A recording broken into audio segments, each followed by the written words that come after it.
ଭୂଗୋଳ କାଳାଂଶରେ ସମସ୍ତ ଛାତ୍ରଛାତ୍ରୀମାନଙ୍କୁ ସ୍ୱାଗତ।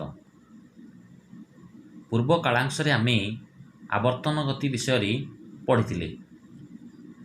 କ'ଣ ପଢ଼ିଥିଲେ ନା ପ୍ରଥମେ ଆବର୍ତ୍ତନ ଗତି କାହାକୁ କୁହାଯାଏ, ଏହା ଫଳରେ କ'ଣ ହୁଏ ଏବଂ କେତେ ସମୟ ନିଏ।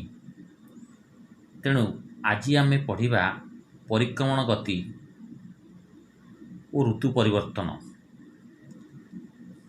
ପ୍ରଥମେ ଆମେ ଜାଣିବା ପରିକ୍ରମଣ ଗତି କାହାକୁ କୁହାଯାଏ, ଦ୍ୱିତୀୟରେ କେତେ ସମୟ ନେଇଥାଏ, ତୃତୀୟ ପରିକ୍ରମଣ ଗତି ଫଳରେ କ'ଣ ଘଟିଥାଏ।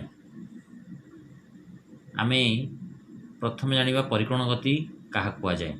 ପୃଥିବୀ ନିଜର ଅକ୍ଷଦଣ୍ଡ ଚତୁଃପାର୍ଶ୍ୱରେ ଆବର୍ତ୍ତନ କରିବା ସହିତ ନିଜର ଉପବୃତ୍ତାକାର କକ୍ଷପଥରେ ସୂର୍ଯ୍ୟର ଚତୁଃପାର୍ଶ୍ୱରେ ପ୍ରଦକ୍ଷିଣ କରିଥାଏ।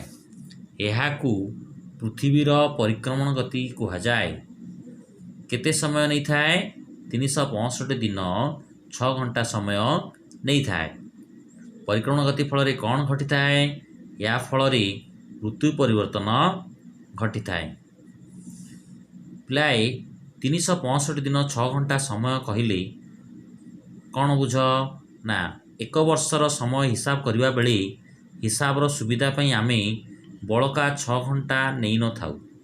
ତେଣୁ ଏହି ବଳକା 6 ଘଣ୍ଟା ସମୟ ପ୍ରତି 4 ବର୍ଷରେ ଅର୍ଥାତ୍ 6 ଗୁଣନ 4 କେତେ ହେଲା? 24 ଘଣ୍ଟା। 24 ଘଣ୍ଟା ବା ଏକ ଦିନ ହୁଏ। ସେହି ବର୍ଷ ଫେବୃଆରୀ ମାସ କେତେ ଦିନ ହୋଇଥାଏ? 29 ଦିନ ହୋଇଥାଏ। ତେଣୁ ସେହି ବର୍ଷକୁ ଅଧିବର୍ଷ ଆମେ କହିଥାଉ। ଏହା 4 ବର୍ଷରେ ଥରେ ଆସିଥାଏ।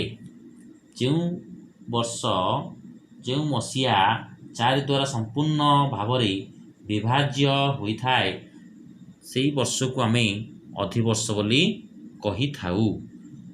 ବର୍ତ୍ତମାନ ମୁଁ ତୁମମାନଙ୍କୁ ଚିତ୍ର ମାଧ୍ୟମରେ ଦେଖାଇବି।